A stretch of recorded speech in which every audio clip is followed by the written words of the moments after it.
வணக்கம். நான் திருச்சி சாரதாஸ் மணவாளன் ஐயா பற்றி பேசுகிறதுக்கு, அவங்கள பற்றி நான் பகிர்ந்த நிறைய விஷயங்களை இப்போ உங்களோட பகிர்ந்துக்கிறதுல ரொம்ப மனசு சந்தோஷப்படுறேன். நான் ஒரு நாட்கள் பத்தாது. ஆனால் ரொம்ப குறைந்ததாக எனக்கு ரொம்ப குறைந்ததாக எடுத்து இப்போ உங்களோட பகிர்ந்துக்கிறதுல சந்தோஷப்படுறேன். முதல்ல எங்களுக்கும் அவருக்கும் 1978 எங்கள் குடும்பத்தோடு எங்கள் கடைக்கு முதல்ல அவர் கொள்முதலுக்காக வந்திருந்தார். நாங்கள் சரதாஸ் ஐயாவோட சப்ளையர்களில் அவருக்கு கோடிக்கணக்கான சப்ளையர்களில் நாங்களும் ஒருத்தவராக முதல்ல சாதாரண ஒரு சப்ளையராக உள்ளே நுழைஞ்சோம். அது நல்லா ஞாபகம் இருக்குது. எங்கள் அப்பா சொல்லியிருக்கார் அந்த தருணம். அப்போ நானும் பிறந்ததில்லை. அந்த நல்ல சாயந்தரம் நல்ல மழை நேரத்தில் ஐயா அவசரமாக நனைஞ்சிக்கிட்டே உள்ளே வந்து முதல்ல உட்காந்து ஒரு காஃபி சாப்பிட்டு அப்புறம் தான் எங்களுக்கு இங்கே தொடர்பே ஆரம்பிக்கிறது. அந்த காலத்திலே எப்போ கொள்முதல் வந்தாலும் உடனே முதல்ல என்ன விலை எல்லாத்தையும் அடக்கம் போட்டு பார்த்து ஒரு பொருளோட அடக்கத்தை பார்த்து எங்களுக்கு என்ன ஒரு உற்பத்தியாளருக்கு என்ன லாபம் கொடுக்கணுங்கிறத பார்த்து அதில் குறைந்தபட்சமாக என்ன வேணுமோ நீ அதை எடுத்துக்கோ, மிச்சத்தை என் கஸ்டமருக்கு நான் கொடுக்கணும் அப்படின்னு சொல்லி அந்த காலத்திலே கேஷ் பர்ச்சேஸ் பண்ணவர். 1978 பணத்தோடு தான் வருவார் கொள்முதலுக்கு. பணம் இல்லாமல் அப்போ செக்கு பேங்க்கெல்லாம் கட்டினா 10 நாள் ஆகும் கிளியரிங் போயிட்டு வரதுக்கு. மினிமம் 4 நாட்களாவது ஆகும் செக்கு கிளியர் ஆகிறதுக்கு. அதெல்லாம் அவர் பார்க்க மாட்டார். ஏன்னா தறிகாரங்க உடனே அவங்களுக்கு பணம் கொடுத்தால் அவங்க நாளைக்கு இன்னும் வேகமாக தொழில் பண்ணுவாங்க, எங்களுக்கு ₹1 பொருள் கம்மியாக கிடைச்சாலும் சந்தோஷம் அப்படின்னு நினச்சி அப்படி தான் அவர் ஒரு மணியாக தான் சேர்த்தது. எங்ககிட்ட எவ்வளோ விலை என்னென்ன இன்றைக்கு வரைக்கும் காஸ்ட்டில் பேசுவார். ஆனால் காஸ்ட்டோட கம்மியாக பேச மாட்டார். அடக்கத்தை கொடுங்க அப்படின்னு பேசுவார், அடக்கத்தில் குறைந்த லாபத்தை வச்சு கொடுங்கன்னு பேசுவார். ஆனால் எக்காரணத்தை கொண்டும் நஷ்டம்னு சொல்லி நஷ்டப்படுத்திட்டாருன்னு இவரை உலகத்தில் யாருமே சொல்ல முடியாது. அது இந்த நேரத்தில் அந்த பதிவை நான் முக்கியமாக விரும்புகிறேன். ஏன்னா நாங்கள் அவரோட இன்றைக்கி காலத்துக்கு பார்த்தோன்னா 50 வருஷம் தொடர்பு வந்துடுது. நாங்கள் இன்றைக்கி சௌரியமாக இருக்கோம், எங்களுக்கு குறைந்தபட்சமாக என்ன லாபம் வேணுமோ அதை எடுத்துக்கோங்கன்னு சொல்லுவார். அதுக்கு நாங்கள் தான் ஒரு பெரிய உதாரணமாக நாங்கள் நினைக்கிறோம். அது இந்த நேரத்தில் நான் பதிவு பண்ணிக்க விரும்புகிறேன். ஒரு விஷயமும் ரொம்ப வித்தியாசமாக யோசிப்பார். க்ரியேட்டிவிட்டிக்கு ஒரு 2-3 விஷயங்கள் இவர் சொல்லியே ஆகணும். முதல்ல அந்த காலத்தில் 1985களில் டிவியே வீட்டிலலாம் இல்லாத காலத்தில் இவர் டிவியை வாங்கி அந்த டிவியை வெளியே கடையில் டிஸ்பிளேயில் வச்சு அதில் வீடியோ டெக்கை வாங்கி கஸ்டமர் போட்டு காமிச்சிட்ருப்பார். என்ன இன்றைக்கி உலகத்தில் பெஸ்ட்டோ அந்த பொருளை வாங்கி நான் கஸ்டமர் காமிக்கணும்னு ஆசைப்படுவார். அவர் ரூமில் போனால் ஒரு டிவி ஒரு டெக் எதுவுமே இருக்காது. ஆனால் கஸ்டமர் காலையிலேருந்து நைட் வரைக்கும் டெக்கு ஓடிக்கிட்டு இருக்கும். அந்த டெக்கு அந்த காலத்தில் எங்கள் அப்பா அதை சொல்லியிருக்காரு. எங்கள் அப்பா முதல்ல டிவி வீடியோ டெக்கோட பார்த்தது திருச்சியில் இவர் கடையில் தான் அப்படின்னு சொன்னார். எதுக்கு இந்த விஷயத்தை பதிவு பண்ணுறேன்னா, கஸ்டமருக்கு அவ்வளோ அவர் குழந்தைங்க மாதிரி ஒருத்தங்களையும் பார்த்து பாவிச்சு அவர் செஞ்சுருக்கார் அந்த சர்வீஸு. அதே மாதிரி இன்னொரு வாட்டி அவர் லண்டனுக்கு போயிருக்கும்போது லண்டனில் ஹேரோட்ஸுங்கிறது தான் இன்றைக்கும் லண்டன் ராஜா ராணிகள் வாங்குகிற கடை. அந்த ஹேரோட்ஸ் கடையில் போய் ஒரு பொம்மையை வாங்கிட்டு ஹாப்பி கிறிஸ்மஸ்னு சொல்கிற பொம்மையை வாங்கிட்டு வாய் பேசுகிற பொம்மை 1985 எங்கள் அப்பா பார்த்தது முதல்ல அந்த கடையில் தான் சொன்னார். அதையும் வாங்கி ஹாப்பி கிறிஸ்மஸ்னு ரோட்டில் வச்சு கஸ்டமர் உள்ள என்ட்ரன்ஸில் வச்சு எல்லா கஸ்டமர்ஸுக்கும் அதை சொல்ல வச்சார். அந்த பொம்மை வாய் பேசுகிற பொம்மைன்னு அந்த கடை உள்ள வரத்துக்கு முன்னாடி ஒரு பெரிய கூட்டம் நிற்கும். அதை எங்கள் அப்பா எங்கள் கண்ணால் நான் பார்த்துருக்கேன். எந்த பொருள் எடுத்தாலும் அவருக்குன்னு அவர் ரூமில் போனால் எதுவுமே இருக்காது. எல்லாம் கஸ்டமருக்கு கொடுக்கணும், கஸ்டமர் தெரியப்படுத்தணும், எனக்கு கஸ்டமர் தான் அப்படின்னு சொல்லி அவங்க கஸ்டமர் அவரோட குழந்தைங்களாக தான் அவர் பாவித்து அவர் அந்த காலத்தில் செஞ்சதாக சொல்லுவார். ஏன்னா எங்கள் அப்பா இதை வாய் பேசுகிற பொம்மை பார்த்ததும் அங்கே தான், முதல்ல டிவி பார்த்ததும் அங்கே தான், முதல்ல டெக்கு பார்த்ததும் அங்கே தான் அப்படிங்கிறது எங்கள் அப்பா அடிக்கடி சொல்லுவார். அதுக்கப்புறம் தான் நாங்கள் அதெல்லாம் பார்த்துட்டு நாங்கள் வீட்டில் வாங்கி நாங்களாம் எங்களுக்கு வச்சுக்கிட்டோம். நாங்கள் எங்கள் சுயநலத்துக்கு வாங்கி வச்சுக்கிட்டோம். அவர் பொது நலத்துக்கு அந்த காலத்தில் அப்படி யோசித்து அவர் வச்ச மனுஷன் அவர். அதுதான் இது கஸ்டமர் மேலே இருக்கிற இது ரொம்ப ஒரு அபிமானத்தில் அவர் செஞ்ச விஷயங்கள், பிரியத்தில் அபிமானத்தில். டெவலப்மெண்ட்டு பார்த்தோன்னா எல்லாமே க்ரியேட்டிவாக யோசிப்பார். 1985 to 90க்குள்ளே தான் ராஜீவ்காந்தி பிரதமர் அந்த பீரியடில் தான் இந்தியாவுக்கு கம்ப்யூட்டரே வருது. கம்ப்யூட்டர் அனௌன்ஸ் பண்ணி பேப்பரில் எங்கள் அப்பா படிக்கிறாராம். ஒரு கொஞ்சம் நாட்களில் அவர் கடையில் கம்ப்யூட்டர் இருக்கான் பில்லிங்க்கு. 1990களில் தமிழ்நாட்டிலே முதல்ல கம்ப்யூட்டர் பில்லிங் பண்ண முதல் கடை இவங்க கடை தான். ஏன்னா கஸ்டமர் நிற்கக்கூடாது, வெயிட் பண்ணக்கூடாது. ஏன்னா ஒரு பொருள் கணக்கு பண்ணுறதுக்கு கஷ்டப்படுறாங்க கூட்டம் வந்தால், அதை தவிர்க்கணும். கஸ்டமர் வந்தாங்கன்னா அவன் வாங்கிட்டு உடனே வெளியே போயிடணும் அப்படின்னு நினச்சி அந்த காலத்துலேயே தமிழ்நாட்டிலே எனக்கு எங்கள் அப்பா சொல்லுவார், சவுத் இந்தியாவில் இதுதான் ஃபஸ்ட்டு கம்ப்யூட்டர் பில்லிங் போட்ட கடை ஒரு கம்ப்யூட்டர் அந்த காலத்திலே ரூ. 1,00,000 இருந்த நேரத்தில் அதை வாங்கி அக்கௌண்ட்ஸு கூட வைக்காமல் கஸ்டமர் நிற்கக்கூடாதுன்னு பண்ணது. இவர் எது பண்ணினாலும் கஸ்டமருக்காக தான் யோசிப்பார், கஸ்டமருக்காக தான் பண்ணுவார்.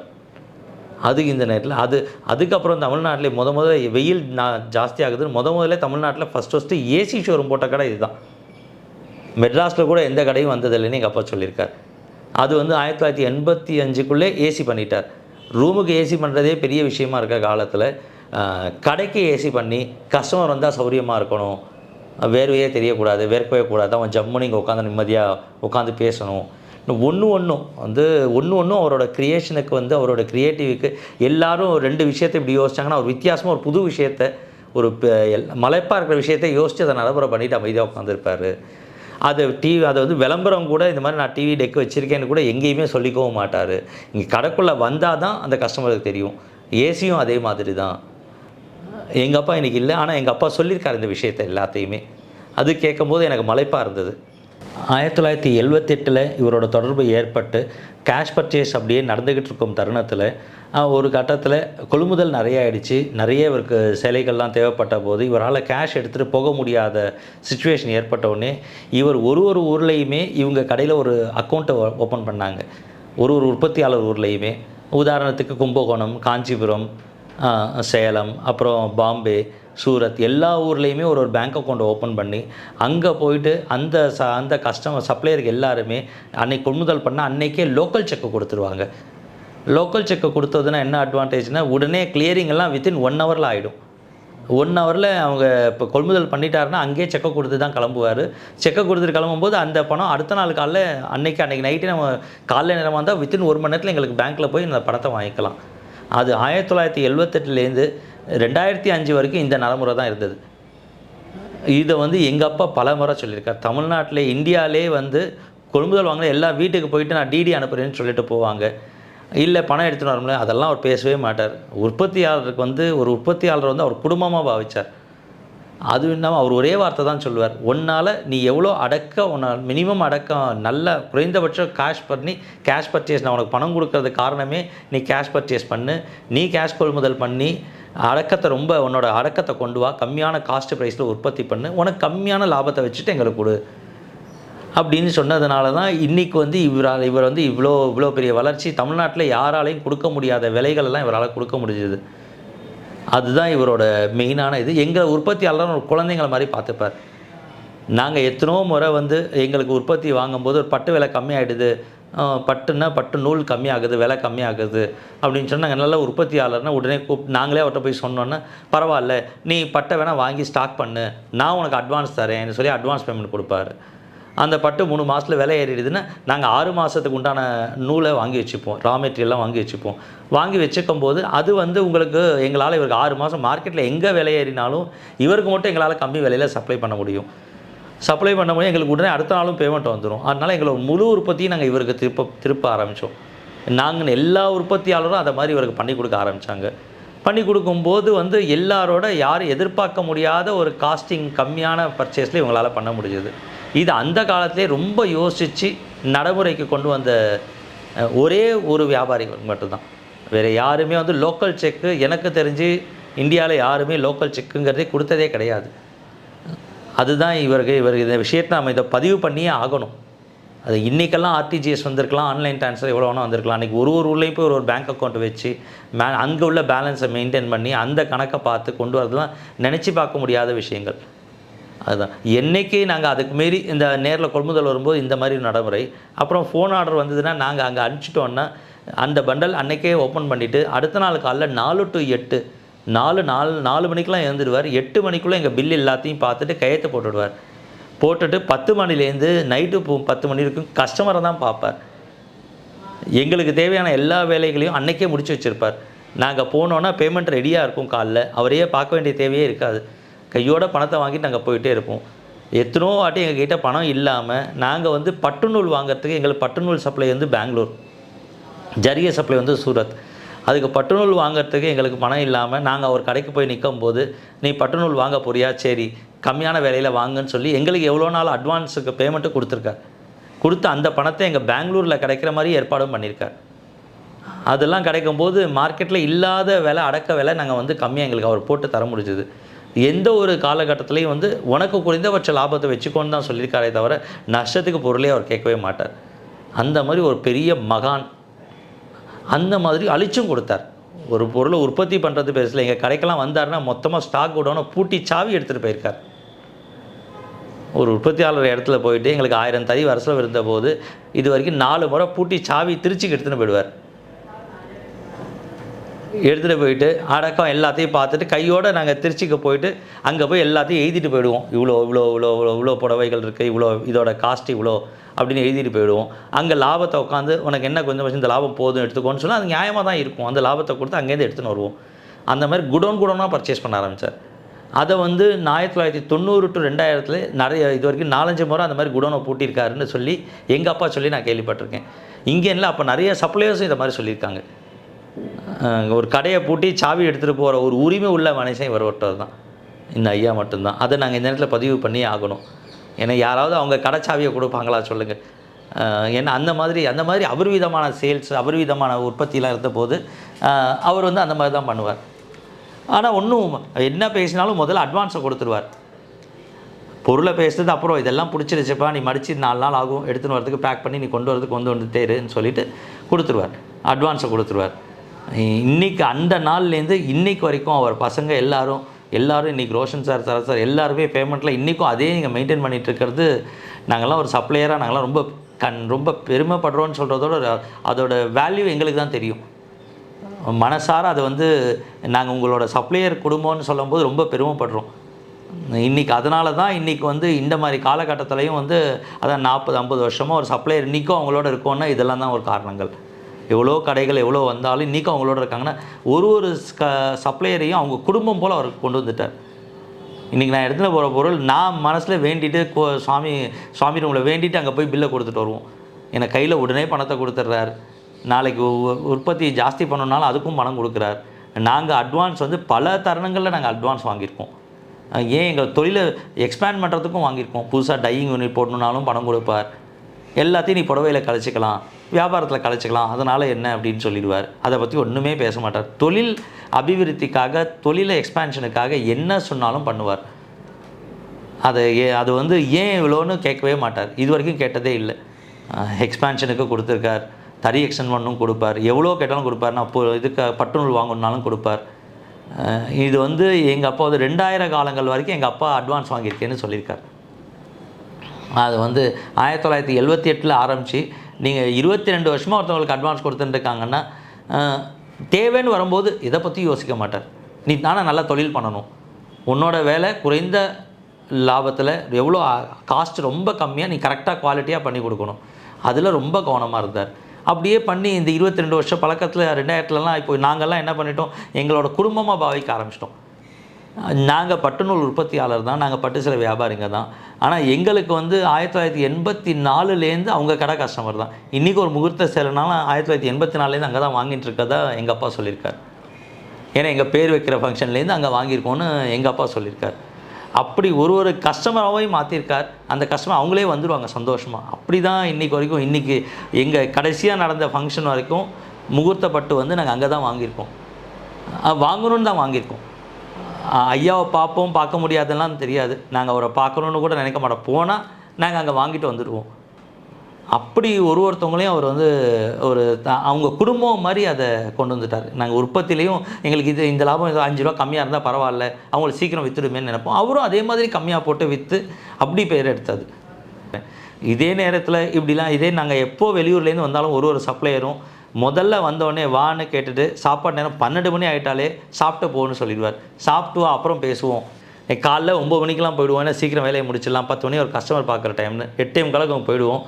கதவே திறந்துருக்க மாட்டாங்க. மேலேருந்து பார்த்துட்டு வந்திருக்கானா மேலே கூப்பிட்டு முதல்ல சாப்பிடு அப்புறம் பேசுவோம் பார். நாங்கள் திருச்சியில் எங்களுக்கு ஹோட்டலே மறந்தாச்சு. நான் ஒரு 20 வருஷ காலமாக எனக்கு ஹோட்டலே தெரியாது. எந்த ஹோட்டல் நல்லா இருக்குன்னு கூட எனக்கு தெரியாது. எங்களுக்கு சாப்பாடு அவர் தான் கொடுத்துருக்கார். அதுவும் அவர் சாப்பிட்ற சாப்பாடு தான். இந்த சாப்பாடை பற்றி சொல்லணுன்னாலே ஒரு நாள் பத்தாது. ஏன்னா அங்கே கடையில் உள்ள எல்லா ஸ்டாஃபுகளுக்கும் 3 வேளை உணவு சாப்பாடு கொண்டு வந்தது முதல்ல தமிழ்நாட்டில் இவங்க தான். ஏன்னா காலைல 9:30க்கு வந்துடுறான், 9:30க்கு வரும்போது அவன் 9 மணிக்கு கடை திறந்துருவாங்க. அவன் பாவம் குழந்தைய ஸ்கூலில் விட்டுட்டு வராங்க. அவன் வீட்டில் சமைக்க முடியும், அவன் ஒய்ஃப் சமைக்க முடியாது. அதனால் எதுக்கு காலைல எல்லாம் காலையிலே டிஃபன் கொடுத்துருவோன்னு காலைல டிஃபன் ஆரம்பித்ததும் ஃபஸ்ட் அவர் தான். அந்த டிஃபன் 8 மணிலேருந்தே டிஃபன் ரெடியாக இருக்கும். மத்தியானம் சாப்பாடு 12 மணிலேருந்து ரெடியாக இருக்கும். 12 மணிலேருந்து 3 மணி வரைக்கும் இருக்கும். அப்போ நாங்கள் எந்த சப்ளையர் போனாலும் அங்கே தான் சாப்பாடு. ஸ்டாஃபுங்களுக்கு என்ன சாப்பாடோ அதே தான் ஐயாவும் சாப்பிடுவாங்க. இன்றைக்கி ஐயா குடும்பமும் சாப்பிட்றாங்க, எங்களுக்கும் அதே சாப்பாடு. அதில் யாருக்குமே ஒரு விதிவிலக்கு எதுவுமே ஒரு டிஃப்ரென்ஸே கிடையாது. அது தமிழ்நாட்டில் இன்றைக்கி வரைக்கும் இருக்கிற ஒரே கடை இவங்க கடை தான். அது இந்த நேரத்தில் நான் மறுக்கவே முடியாது. அதனால் ஒரு டேஸ்ட்டு மோராளிக்கு இன்றைக்கி உப்பு ஜாஸ்தியாக இருக்குன்னா அதை அங்கே கேட்பார். கீழே உள்ள ஸ்டாஃபுங்க அதே தெரியும். உப்பு கம்மியாக இருந்தால் அவர் அங்கேன்னு சொல்லுவார் ஏன்ப்பான்னு. அதனாலே எல்லாருமே இவர் சாப்பிட்ற மாதிரி என்னவோ எல்லாத்தையும் சமைச்சு கொடுப்பாங்க. அதை நான் நிறைய முறை அவங்க கடையில் அதை நான் 2000லேருந்து உள்ளே வர ஆரம்பிச்சிருக்கிறது. 22 வருஷமாக திருச்சியில் ஹோட்டலே எனக்கு தெரியாது. இன்றைக்கி இவங்க ரோஷன் சார் சாப்பிட்டாலும் இன்றைக்கி எங்களை நீ வந்துட்டெல்லாம் முதல்ல சாப்பிட்டு போப்பா, சாப்பிட்டு வா பேசுவோம்பாங்க. சாப்பாடும் கொடுத்து உணவும் கொடுத்து அப்புறம் பணமும் என்ன உற்பத்தியாளருக்கு எவ்வளோ வேகமாக கொடுக்கறதுக்கு இதெல்லாம் இதுக்கு மேலே என்ன ஒரு மனிதனுக்கு ஒரு வியாபாரிக்கு தேவை இருக்கும். அதுதான் இதை ஒழுக்கத்துக்கும் எப்படி நடக்கணுங்கிறதுக்கும் எல்லாத்துக்குமே ஒரு உதாரணம் அவர் தான். கஸ்டமர்லாம் வெளியூர்லேருந்து ரொம்ப தூரத்துலேருந்து வந்தாங்கன்னா அவங்களுக்கு உடனே கொள்முதல் வாங்கிட்டு ஊருக்கு போகிறதுக்கு லேட் ஆகிடுற மாதிரி இருந்தால் அவங்களையும் கூப்பிட்டு நீ கொஞ்சம் தாகத்துக்கு தண்ணி குடிச்சிட்டு பொறுமையாக கூல்ட்ரிங்க்ஸ்லாம் கொடுன்னு எனக்கு முதல்ல அது ஒரு கஸ்டமர் கல்யாணத்துக்குன்னா 20 பேர் 30 பேரோடு வருவாங்க. 20 பேர் வளர்ந்தாலும் 30 பேருக்கும் அவங்க வாங்கியிருக்கிறது ஒரு புடவையாக இருக்கும். ஆனால் அதுக்காக பார்க்காம 30 பேருக்கும் உட்காந்து வச்சு கூல்ட்ரிங்க்ஸ் கொடுத்து உனக்கு அது இன்னொன்று கேட்டாலும் கொடுத்து அதை ஒன்றுமே பார்க்க மாட்டார். அது கடையை ஒரு சர்வீஸ் மாதிரி தான் பண்ணினார். நாங்களே அவர்கிட்ட சிரிச்சுனே கேட்பேன், என்னங்க ஒரு கஸ்டமருக்காக 30 பேர் வந்திருக்காங்க அதுக்காக இவ்வளோ கொடுக்குறீங்களேன்னு. அதெல்லாம் ஒன்று நீ விடுப்பா, என் கஸ்டமர் நான் பண்ணணும், அவங்க என்னை நம்பி வந்திருக்காங்க. அப்போ பஸ்ஸு வசதிலாம் இல்லாத காலத்தில் கும்பகோணம் டு திருச்சி வரணும்னா 2 பஸ்ஸு மாறி வரணும். மினிமம் 3.5 மணி நேரம், குறைந்தபட்சம் 3 to 4 மணி நேரம் ஆகிற காலத்தில் நான் சொல்கிறேன். அதெல்லாம் எங்கள் அப்பா பார்த்துட்டு எனக்கு சொல்லியிருக்கார். 1985 to 95 3.5 மணி நேரம் to 4 மணி நேரம் ஆகும். அந்த காலகட்டத்தில் அந்த கஸ்டமர்லாம் யார் வந்தாலும் நைட்டு ஊருக்கு போகிறதுக்கு லேட் ஆகிடும், நான் இது மேலே ஹோட்டல் இல்லைன்னா சரி இருன்னு உனக்காக நான் தரேன்னு சொல்லிட்டு இவங்க சாப்பிட்ற சாப்பாட்டில் நீ கொஞ்சம் சாப்பிட்டுட்டு நேராக எங்கேயும் போகாது, நேராக தங்காது, நேராக ஜாகிரதையாக ஊருக்கு போய் சேர்ந்துரு. அந்த மாதிரி நிறைய கஸ்டமர் செஞ்சதை நான் எனக்கு சொல்லி நான் கேள்விப்பட்டிருக்கேன். நான் கும்பகோணங்க, சில கஸ்டமர் எனக்கு சொல்லியிருக்காங்க எப்போ போனாலும் ஐயா லேட் ஆகிடுதுன்னா நான் பஸ்ஸில் வரேன்னா நீ மதியானம் சாப்பிட்டு நேராக எங்கேயும் நிறையா பொருள் வச்சுருக்க, நீ எங்கள் ஹோட்டல்லாம் போய் சுற்ற முடியாது அப்படின்னு சொல்லி தாகத்துக்கு வேணாலும் கூல்ட்ரிங்க்ஸ் கொடுக்கறது, 30 பேர் இருந்தாலும் கொடுக்கறது. எல்லாருமே அவங்கெல்லாம் ஒரு குடும்பமாக அவர் இன்றைக்கி இருக்கிற கஸ்டமர் எல்லாரையுமே ஒரு குடும்பமாக சேர்த்துட்டார். குடும்பமாக நினச்சி இன்றைக்கி எல்லாருமே ஒரு குடும்பமாக தான் அவரோட நாங்கள் நினச்சி அந்த கடையோட அவர் இருக்கார். இல்லைனாலும் இப்போ அவர் இல்லைனாலும் நம்ம இன்னும் அந்த குடும்பம் நாம் போய் நம்மள்தான் நிரூபிக்கணுங்கிற எண்ணத்தை எங்களுக்கெல்லாம் விதைச்சிட்டார். அதுதான் இந்த நேரத்தில் நான் முக்கியமாக நான் சொல்ல விரும்புகிறேன். ஏன்னா அவர் இருந்தார்னா சரி, இல்லைனாலும் நம்ம இன்னும் போய் அதை போய் வாங்கணும், அவர்கிட்ட வாங்கணும், நாம் அவர் விடலைங்கிறது விட்டு கொடுக்கலைங்கிறது நம்ம காமிக்கணும் அப்படிங்கிறது அவர் அந்த விதையை அவர் விதைச்சிட்டார் எங்கள் மனசுலலாம். 1985களில் தான் முதல்ல கடையில் ரீட்டெயில் கடைகளில் மீல்னு சொல்லி ஆரம்பித்தது. ஒரு காலத்துக்கு மீல்னு ஆரம்பித்தது மத்தியான நேரம் மட்டும். அப்போ ஒரு 2 வருஷத்துலேயே 3 வேளையும் அதை ஆரம்பிச்சிட்டார். வீட்டுக்கு போகிறவங்க வீட்டுக்கு போயும் சாப்பிட வேண்டாம், இங்கேயே சாப்பிட்டுட்டு போய்ட்டோம். வீட்லேருந்து இங்கேருந்து போகும்போது 9:30 மணி ஆகிடும். பாவம் போய் அவங்க வீட்டுக்கு போய் சேர 10:30 ஆகிடுது. அவன் எதுக்கு சிரமம் வேண்டாம், இங்கேயே சாப்பிட்டு நிம்மதியாக போய் அவன் தூங்கட்டும் அப்படிங்கிற ஒரே காரணத்துக்காக அந்த விஷயத்தையும் ஆரம்பித்தார். 95கள்னு நினைக்கிறேன். வாரத்துக்கு ஒரு நாள் லீவ் இருக்கும், சண்டே லீவ் இருக்கும். அப்போல்லாம் சண்டே லீவ் இருந்தால் அவன் என்ன பண்ணுவான், வெளியூர்லேருந்து வந்த பையன் அவன் இங்கே இருந்தாலும் அவனுக்கு அன்றைக்கி லீவ் நாளாக இருந்தாலும் அங்கே 3 வேளையும் அவனுக்கு சாப்பாடு இருக்கும். எதையுமே அவர் கணக்கே பண்ணினது கிடையாது. எல்லாத்தையும் ஒரு சர்வீஸாக மாதிரி தான் இதை பண்ணினார். அது இந்த நேரத்தில் நாங்கள் ஞாயிற்றுக்கிழமை லீவ் நாளில் தெரியாமல் நாங்கள் மறந்து போய் இவர் இருக்கார் வாங்கன்னு கூப்பிட்டாங்கன்னா சில நேரம் எங்கள் கொள்முதலுக்காக கூப்பிடுவாங்க.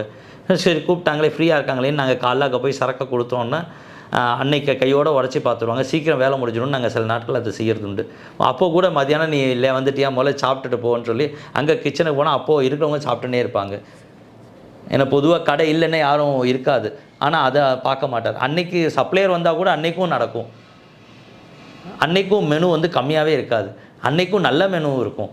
எதையுமே இதுக்கும் அதுக்கும் எந்த ஒரு கடுகளவு கூட வித்தியாசம் பார்க்கவே முடியாது அவரோட இதில். தமிழ்நாட்டிலே இன்றைக்கு வரைக்கும் இஎஸ்ஐயும் பிஎஃப்பும் ஃபுல்லாக பண்ணுற ஒரே கடை அவங்க கடை தான். அது வந்து இஎஸ்ஐலேருந்து வந்து ஒருத்தர் கும்பகோணத்தில் வந்தவர் அங்கே வேலை பார்த்து ட்ரிச்சியில் பார்த்து அவர் என்கிட்ட சொன்னார். அந்த மாதிரி ஸ்டாஃப்களுக்கு கொடுக்குற ஒரே இதுன்னு இது வந்து ஒரு இஎஸ்ஐயில் உள்ள ஒர்க் பண்ணுற ஒருத்தர் சொல்லி எனக்கு இந்த விஷயம் தெரியும். யாருக்குமே சலுகைகள் வித்தியாசமே கிடையாது, எல்லாருக்கும் ஒரே சலுகைகள் தான். இதெல்லாம் நாங்கள்லாம் ஒரு வியாபாரியாக நாங்கள்லாம் அதை கற்றுக்கிட்டு அதுக்கப்புறம் தான் இது தமிழ்நாடு ஃபுல்லாக பரவ ஆரம்பிச்சிது. அதனால தான் நாங்கள் வந்து அவரை எப்போவுமே பொதுவாக வந்து தமிழ்நாட்டில் இந்தியாவில் வந்து அவர் வந்து ரோல் மாடல் அப்படின்னு சொல்கிறது. ஏன்னா அவர் என்ன சொல்லுவார், என் கஸ்டமரை அவன் நல்லா கவனிக்கணும், என் கஸ்டமரில் முகம் சொல்லிக்காமல் நல்லா பார்த்துக்கணும்ப்பா, உன் பொருளை அவன் தான்ப்பா விற்று தரான், அதனால் நீ அவன் பார்த்துக்கணும், அது என்னோடய வேலை. நீ நல்லா சாமான் கொடுத்துற, விலை கம்மியாக கொடுக்குற, நான் அதை நல்லா இதுக்கு நான் பண்ணி தரணும், அதுக்காக நான் பார்த்துக்கிறேன் அப்படின்னு அவர் அடிக்கடி ஒரு வார்த்தையை அதை என்கிட்ட நிறைய வாட்டி எங்களை பாவிச்சு சொல்லியிருக்கார். அதே மாதிரி அவர் வந்து காலைல 9:30 மணிக்குள்ளே வந்துட்டாருன்னா மத்தியானம் சாப்பாட்டு நேரம் ரொம்ப பிஸியாக இருந்ததுன்னா கேஷில் போய் நின்றுடுவார். அவர் சாப்பிட மாட்டார், எல்லாரையும் மாற்றி விட்டுட்டு எல்லோரும் சாப்பிட்டாச்சான்னு பார்த்துட்டு கடைசியாக அவர் மொல்லாமல் ஏறி மேலே போவார். அந்த மாதிரி வந்து ஒரு ஓனர் போய் கேஷில் போய் நின்று திணறாங்க, கஷ்டப்படுறாங்க, ரொம்ப கூட்டம் இருக்குது, அவங்கள சாப்பாட்டுக்கு ஆள் மாற்றி விடணும் அப்படின்னா அவர் வந்து நான் கேஷியராக பார்த்துருக்கேன் எத்தனோ முறை டெலிவரி பாயாக பார்த்துருக்கேன், இதில் நான் கண்ணாலே பார்த்துருக்கேன். இங்கேருந்து உள்ள பொருள் அங்கே போய் கேஷில் கொடுத்துட்டுருப்பார். எந்த வேலைக்கு பையனை மாற்றி விடணுமோ சாப்பாட்டுக்கு அவனை அந்த இடத்துல போயிட்டாருன்னா அவர் அந்த ஆளாகவே மாறிடுவார். மாறி பண்ணுறதை நான் நிறைய முறை பார்த்துருக்கேன். அதுக்கு நானே உதாரணம், நானே பார்த்துருக்கேன், அதை நான் ஒத்துக்கணும். நான் கேஷியராக பார்த்துருக்கேன், டெலிவரி பாயாக பார்த்துருக்கேன், பேக்கிங் பண்ணுற பையனாக பார்த்துருக்கேன், கலர் கொடுக்குற பையனாக கூட பார்த்துருக்கேன். கஸ்டமர் கலர் பார்த்தா திடீர்னு அவர் கொடுத்துட்ருப்பார், கேட்டால் நான் அவனை சாப்பாடு அனுப்பிச்சிட்டேன், இன்னொரு பையன் வர வரைக்கும் நான் இந்த வேலையை செஞ்சிட்ருக்கேன், நீ உன் வேலையை பாரு, நீ கொஞ்சம் நேரம் இருப்பான்னு என்ன சொல்லிடுவார். என்ன செய்யணும் கூட சொல்ல மாட்டார். நீ உன் வேலையை பாரு, கொஞ்சம் வேலை இருந்தால் நீ கடையை பார்க்கணும் பார்த்துடுவே, இல்லை வேலை இல்லைன்னா நீ உட்காந்துருப்பான்னு எங்களை சொல்லுவார். எங்களை அந்த வேலையை செய்யணும் ஒரு வேலை கூட எந்த ஒரு ஆளையும் அவர் கூப்பிட்டு கொடுக்கவே மாட்டார். ஆனால் அவர் செய்வார். அவர் செய்கிறாரு, நாங்கள் செஞ்சால் வேண்டாம் நீ போய் உட்காரு அப்படின்னு சொல்லுவார். இது அந்த பையனோட வேலை, நான் செய்யணும், நான் செய்கிறேன், இல்லைன்னா அவங்க கஷ்டப்படுவாங்கன்னு தான்.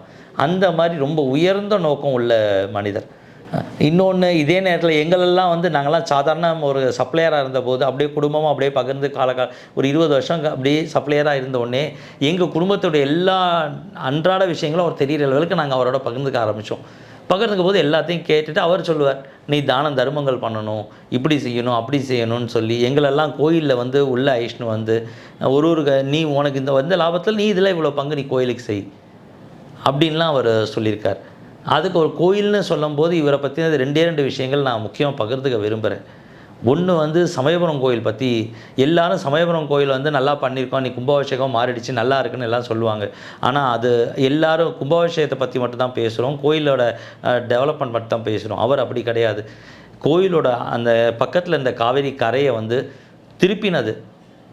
திருப்பி அந்த காவேரி கரையை தள்ளி போன பிறகு தான் இந்த கோயிலை இவ்வளோ பெருசாக நிர்வகிக்க முடிஞ்சுது. இதை வந்து ஒரு 20 வருஷம் முன்னாடியே எங்ககிட்ட என்னோடய கனவுன்னு சொல்லியிருந்தார். எதுக்கு அதை சொல்லணுன்னா, அந்த ஆர்டரை வந்து அதை வாங்கிறதுக்காக வந்து அப்போதைய கமிஷனர் வந்து பிச்சாண்டின்னு இருந்தார், அவர் தான் கையெழுத்து போட்டார். அவர் கையெழுத்து போடும்போது பயந்துட்டு ஆற்ற திருப்பறதுக்கெல்லாம் நான் இது கையெழுத்தே போட்டதில் இதை நடைமுறைப்படுத்தினது அவரோட இன்ஜினியர். அவர் இன்ஜினியர் கொடுத்த தைரியம், நான் நடைமுறைப்படுத்துவேன், தண்ணி எந்த காலத்துலேயும் கோயிலுக்கு ஏறாதுன்னு சொல்லி அவரோட இன்ஜினியர் திரு கைலாசம் அவர்களை இந்த நேரத்தில் ஒரு பெருசாக நாங்கள் நன்றி சொல்லி ஆகணும். இதே நேரத்தில் வந்து ஆனால் அவர் கனவு, அவருக்கு வந்து ஆசை கனவு தான். அந்த கனவை வந்து பிடபிள்யூடிக்காரங்கள்ட்டலாம் பேசி மாற்றுறது, ஆனால் குறித்த காலத்தோடு அதை சீக்கிரமாக முடிச்சும் கொடுத்தார். இன்றைக்கி அதனால தான் இந்த சமயபுரம்ங்கிறதே இவ்வளோ அழகாக நிற்குது. எல்லோரும் கோயில் காட்டணும்னு யோசிப்போம், ராஜாக்கள் தான் இந்த மாதிரி யோசிப்பாங்க. அந்த வந்து ஒரு ஊரே ஒரு மாதிரி டெவலப் பண்ணணும்னு யோசிக்கிறது, அது இவரை நான் ராஜாவாக தான் நான் நினைக்கிறேன். அதுக்கப்புறம் இன்னொன்று வந்து சர்வேஸ்வரர் கோயில்னு கும்பகோணத்தில் பக்கத்தில் இருக்குது, திருபோணம்னு பாடல் பெற்ற ஸ்தலம். அந்த கோயில் ராஜகோபுரம் வந்து நல்லா வெடுப்புட்ட உடனே ராஜகோபுரத்தை எடுக்கிறதுக்கு ஒரு மனசே இல்லை. அதுக்காக கீழேருந்து சப்போர்ட் பண்ணினா டபுள் மடங்கு செலவாகும். ஆனால் அது இருக்கணும், அந்த காலத்தில் ராஜாக்கள் கட்டினது, எனக்கு டபுள் மடங்கு செலவானாலும் பரவாயில்ல, யார்ட்டையும் கேட்காதப்பா நாங்கள் செய்கிறோம் அப்படின்னு சொல்லி ஒத்துட்டு அந்த கோபுரத்தை பிரிக்காமலே அடியிலேருந்து ஒரு கல்லாக எடுத்து அந்த ராஜகோபுரத்தை மறுபடியும் சரி சமைச்சாங்க. ஒரு கல்லாக எடுத்துகிட்டு மறுபடியும் வேறு கல்லை வைக்கிறதுனா எவ்வளோ பெரிய விஷயம் யோசிச்சு பாருங்கள். அதை அவர் செஞ்சார். எதையுமே வந்து ரெகுலராக யோசிக்கவே மாட்டார். நாங்கள்லாம் இப்படின்னா அவர் இப்படி வித்தியாசமான ஒரு இதில் சொல்லுவார், சொல்லி எங்களையே மலைச்சி போக வைப்பார். இன்றைக்கி அவளோட பழகின எல்லா ஆட்களும் தர்மம் பண்ணுறோன்னா அந்த எல்லா புண்ணியங்களும் அவர் குடும்பத்துக்கு தான் நாங்கள் தரவாத்து கொடுக்குறோம், அவர் குடும்பத்துக்கு தான் இது சேரணும் கூட. ஏன்னா இல்லைன்னா எங்களுக்கெல்லாம் இந்த மாதிரி ஐடியாக்களோ எதுவுமே எங்களுக்கெல்லாம் இருக்கவே முடியாது. அந்த விஷயத்தில் நாங்கள் அவருக்கு என்னை பொறுத்த வரைக்கும் இந்த கலியுகத்தில் நான் அவர் வந்து அப்பர் சுந்தரர் மாதிரி தான் நான் பார்க்குறேன். அப்படி ஒரு மகான். ஏன்னா மனிதனாக நிச்சயமாக இருக்கவே முடியாது. அவர் சிந்தனைகள் யோசனைகள்லாம் வேறு. ஒரு கோயிலையும் ரொம்ப வித்தியாசமாக யோசிப்பார். அது நான் நிறைய முறை நான் பார்த்துருக்கேன். இன்றைக்கி வந்து எதையுமே வந்து கோயிலுக்கு செய்யும்போது ரூபா கூட ரூபாயாக பார்த்ததே இல்லை. அதனால தான் நான் அப்பர் சுந்தரன் அப்படி ஒரு மகான்களாக அவரை நான் நினைக்கிறேன். இந்த கலியுகத்தில் கிடச்ச ஒரு மகானாக தான் நான் நினைக்கிறேன். அப்போ வந்து அவர் உதவியாக இருந்தது ஒருத்தர் நடராஜனுங்கிறவர் தான். அவருக்கு வந்து முக்கியமாக இருந்து இந்த இடத்தெல்லாம் வாங்கி கொடுத்து எல்லாத்தையும் செட் பண்ணி கொடுக்கறது திரு நடராஜனுங்கிறவர் தான் அவருக்கு எல்லாம் செஞ்சு கொடுத்துருக்கிறது. அது எங்கள் அப்பா சொன்னது நல்லா ஞாபகம் இருக்குது. இன்னொன்று இதெல்லாம் எங்கள் அப்பா சொல்லி தான் எனக்கு இந்த விஷயங்கள்லாம் தெரியுங்க. இன்னொரு விஷயங்கள் வந்து அப்போதைக்கு வந்து ஒரு வக்கீல் அட்வொகேட் தான் இந்த பில்டிங்கை இந்த நிறுவனத்தை ரிப்பன் கட் பண்ணி வச்சுருக்கார். ஐயா வந்து ஒரு சிக்கன் ஃபார்ம் வந்து ஆரம்பித்தார். சிக்கன் ஃபார்ம் அப்படின்னா இன்றைக்கி பிராய்லர் கோழியோடைய அந்த பிராய்லர் சிக்கன் அதோடைய பேஸ் வந்து அதோட ஃபார்முலா வந்து ஐயா கிட்ட தான் இருந்தது. 1970களிலே அவர்கிட்ட தான் இருந்தது. அந்த இதில் வந்து ஒரு 15 பிரான்ச் வரைக்கும் அவர் போனார். அது ஐயாவே என்கிட்ட சொல்லியிருக்கார். ஆனால் அந்த பேட்டர்ன் அந்த ஃபார்முலா எல்லாத்தையும் வந்து அப்படியே சும்மா கொடுத்துட்டார் ஒரு நாள். நான் ஏன்னு கேட்டபோது அவர் வந்து நான் சிவனடியாரோட எனக்கு ஏதோ சிவன் மேலே ரொம்ப பற்று ஆகிட்டே இருக்குது. ஒரு எந்த ஒரு பொருளையும் கொன்று அதுலேருந்து வர வருமானத்தை என்னை எடுத்துக்க விரும்பலை. அதனால் அந்த 15 பிரான்ச்சையும் அப்படியே பார்த்துக்கிட்டவங்கள்ட்ட நான் கொடுத்துட்டேன். அதுலேருந்து அந்த பணத்தை கூட நான் எடுத்துக்க விரும்பலை அப்படின்னு ஐயா அவர் வாயால் சொல்லியிருக்கார். நான் எதையுமே எடுத்துக்க விரும்பலை, ஏன்னா அதுலேருந்து எடுத்துகிட்டு வந்து அந்த குன்னத்தோட பணம், அதனால் அது வேண்டாம் அப்படின்னு நினச்சார். அப்படியே அவர் வந்து ஒரு காலகட்டத்தில் அப்படியே சிவன் மேலே கோயில் மேலே அப்படியே ரொம்ப பற்றா போக ஆரம்பிச்சிட்டாரு. எனக்கு இந்த தொழில் மட்டும் போதும், வேறு எதுவும் வேண்டாம். அதே மாதிரி இலங்கையில் அவர் வந்து இருந்தபோது ஒரு பெரிய ஒரு ப்ளைவுட் ஹோல்சேல் பண்ணியிருக்கார். ப்ளைவுட்டை தயார் பண்ணி பெரிய ஹோல்சேல் பண்ணியிருக்கார். பெரிய எக்ஸ்போர்ட் பண்ணியிருக்கார். இது ஐயாவே என்கிட்ட சொல்லியிருக்கார். அந்த எக்ஸ்போர்ட்டும் வந்து மரத்தை ரொம்ப அறுக்கிற மாதிரி இருக்குது, ரொம்ப மனசு கஷ்டமாக இருக்குதுன்னு அதையும் நாளடைவில் அதையும் கொடுத்துட்டதாக என்கிட்ட சொன்னார். அதுவும் எதுவுமே இல்லை. அது அதை யார்கிட்ட கொடுத்தேன்லாம் சொன்னார். அதெல்லாம் ரொம்ப நாள் முன்னாடி நடந்ததுனால எனக்கு அதெல்லாம் ஞாபகம் இல்லை. 2001-2களில் கொஞ்சம் கொஞ்சமாக நான் வர ஆரம்பிக்கிறேன். படிக்கிற காலத்துலேருந்தே எனக்கும் ஐயாவுக்கும் ஒரு தொடர்பு இருக்கும். ஸ்கூல் படிக்கும்போதே சின்ன சின்ன வேலையாக சேலை எடுத்துன்னு வந்து கொடுக்கறது, அர்ஜென்ட்டாக கஸ்டமர் ஆர்டர்னால் கொடுத்துட்டு ஓடி போகிறது, அந்த மாதிரி வேலையெல்லாம் நான் செஞ்சுட்டே இருந்தேன். அப்படியே ஐயாவுக்கும் எனக்கும் கொஞ்சம் நல்லா நெருக்கம் வந்தது ஒரு காலகட்டத்துக்கு அப்புறம்.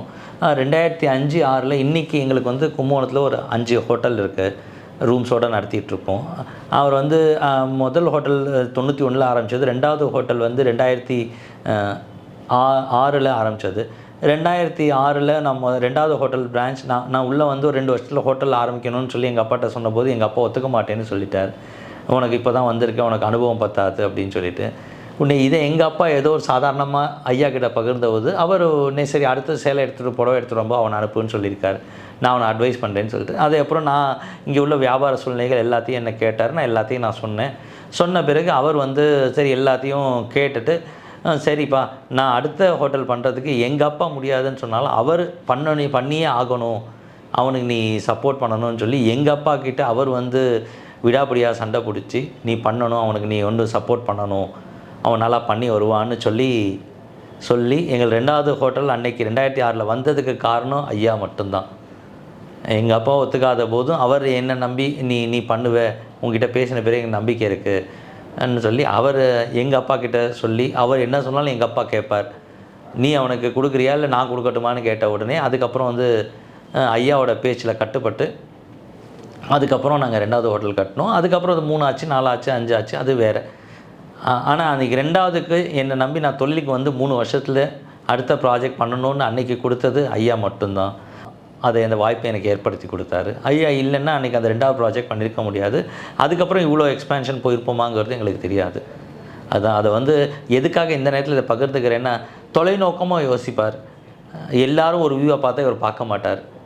ஒரு 2 மணி நேரம் நாங்கள் அன்றைக்கி சாயந்தரம் என்ன பண்ண போகிறேன், எப்படி பண்ண போகிறேன்னு எல்லாத்தையும் கேட்டுக்கிட்டார். அமைதியாக கேட்டுட்டு நீ என்கிட்டையும் சொல்லலை, நான் உன் அப்பா கிட்டே பேசிக்கிறேன், நீ போயிட்டு வா, உன் அப்பா ஒத்துப்பார் அப்படின்னு சொல்லி போயிட்டு வான்னு இதை மட்டும் தான் சொன்னார். யாருங்க ஒத்துப்பாங்கன்னு தெரியல, சுவாமி எதாவது செய்ய போகிறார், விட்டுடுவோம் வேலையை பாரு அப்படின்னு என்ன சொன்னார். நான் சரின்னு சொல்லிட்டு கிளம்பிட்டேன். அதுக்கப்புறம் 2-3 நாளில் ஐயா வந்து எங்கள் அப்பாவை கூப்பிட்டு அனுப்பிச்சு நீ அவனுக்கு கொடுத்தே ஆகணும், அவனுக்கு கொடுத்துட்டு அவன் பண்ண ஆரம்பிச்சிட்டான், நீ அவனுக்கு பணம் கொடுத்துட்ட, நீ வாங்கிட்டேன்னு தெரிஞ்ச பிறகு அவன் என்கிட்ட சொன்னாதான் நான் ஒத்துப்பேன்னு சொன்னோடனே 1 மாதத்துக்குள்ளே எங்கள் அப்பா வேறு வழியே இல்லாமல் எனக்கு அப்ரூவல் கொடுத்தாரு, கட்ட ஆரம்பிக்கலான்னு சொன்னார். அது இவர் கொடுத்த ப்ரெஷர்னால தான் தவிர வேறு எதுவுமே கிடையாது. அதை நான் இந்த நேரத்தில் சொல்லி ஆகணும். எனக்கு தொலைநோக்கு பார்வையாக இருப்பார். எந்த ஒரு விஷயத்தையும் ரொம்ப தொலைநோக்கமாக யோசிப்பார். அதை நான் ஐயாக்கிட்டே நிறைய முறை நன்றி சொல்லியிருக்கேன். அதெல்லாம் ஒன்றுமே கிடையாது போடான்னு சிரிச்சுட்டு சொல்லிடுவார்.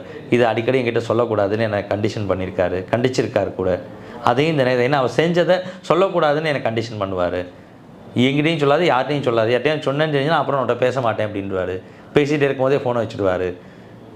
அந்த மாதிரி என்ன செஞ்சதை இன்னொருத்தவங்க அதை பிரதிபலனும் எதிர்பார்க்காம அதை திரும்பவும் சொல்லி காமிக்கக்கூடாதுன்னு நினைக்கிற மனிதர்கள் அவரும் ஒருத்தர்.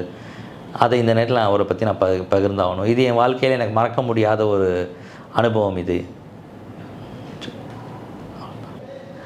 எனக்கு இந்த வாய்ப்பை கொடுத்ததுக்கு ரொம்ப நன்றி.